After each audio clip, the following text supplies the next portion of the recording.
Nevada flips for Trump. The blue wall, further evidence that it's crumbling and Democrats are freaking out. I'm John Mike Keene. This is going to come from CNN. Enemy headquarters are in a panic. Why some Democrats worry. Now, it's a trope. A lot of people will say they're always worried. But I will say, if you've been paying attention to social media or reporting on CNN, Democrats seem particularly worried now. Yeah, it's hard to gauge because Democrats are such worrisome, loathsome people, but they're particularly freaking out. And that is only good news for Trump. They're acknowledging that he's winning. Why? What is with all of this bedwetting among Democrats? Maybe it's an eternal problem, but let's take a look here. These are, of course, the Great Lake Battleground states, the states we've been focusing in on. If Kamala Harris wins these three, she most likely gets to 270 electoral votes. And this is particularly in the case of Pennsylvania and Wisconsin, even more than Michigan, because Pennsylvania and Wisconsin, they all tend to go for the same candidate. That's why they're clustered this way. Take a look 3 weeks ago. Harris was ahead by 2 in Pennsylvania, 2 in Wisconsin, 3 in Michigan. Look at where we are today. The race is even tighter than it was. Today, it's a 1-point advantage in Pennsylvania, 1 in Wisconsin, 1 in Michigan. This is about trajectory. The flow of Kamala is she's going down. The flow for Trump is he's going up. It's tiny, but it's significant, especially among these independents are turning to Trump. It is what you call a trend. It is when a you trend. See something like this over several states.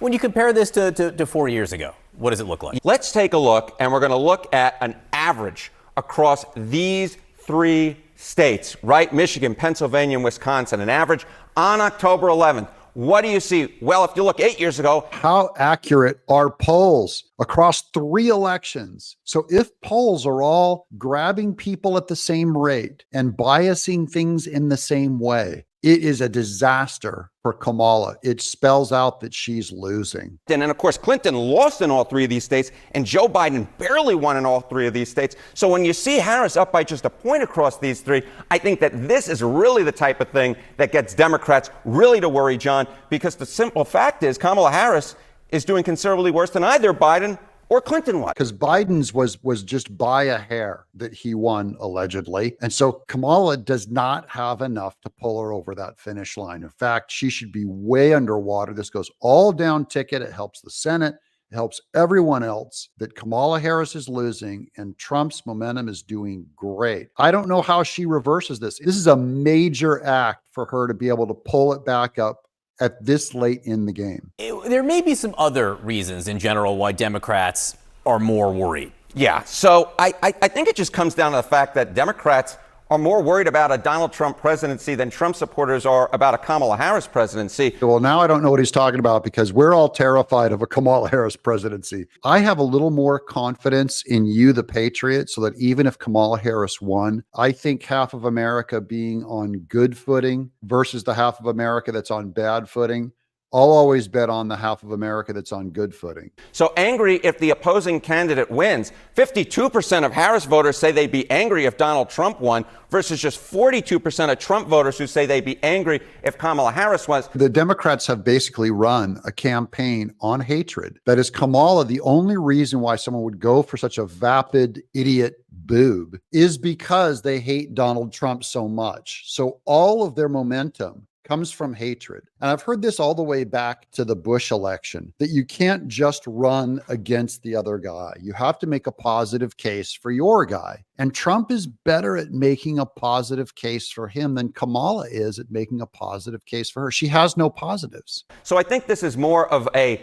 bigger, larger picture. It's not just that the polls are tightening. I think it's just that Democrats, John, are more worried in general about a Donald Trump presidency than the reverse in this particular situation. This is the downside of running a pure hatred campaign. In the end, it tends not to win the day. So that's good for us. We got to keep talking about the positive attributes of Trump. Most positive attribute can't just be that he's against, that he's not Kamala. So Trump has a little more brand in that he did really well in his 4 years. I believe that really is what's making the difference in this election. Now, here's Eric Doherty with the final on breaking Nevada flips for Trump in Real Clear Politics. So Real Clear Politics is an aggregate. They take all of the polls and kind of combine them all, and they see that Trump just now, because Nevada was a trouble state, it just went in the red column. So look at the state down there. It's red. And that puts Trump currently on the new electoral map, Real Clear Politics average, that puts Trump at 302 in the Electoral College. And Harris is smashed at just 236. This is going to put the Democrats in panic. They're going to freak out and do some really nasty stuff over the next couple weeks because they're going to be desperate. They're not just going to go away quietly into the night.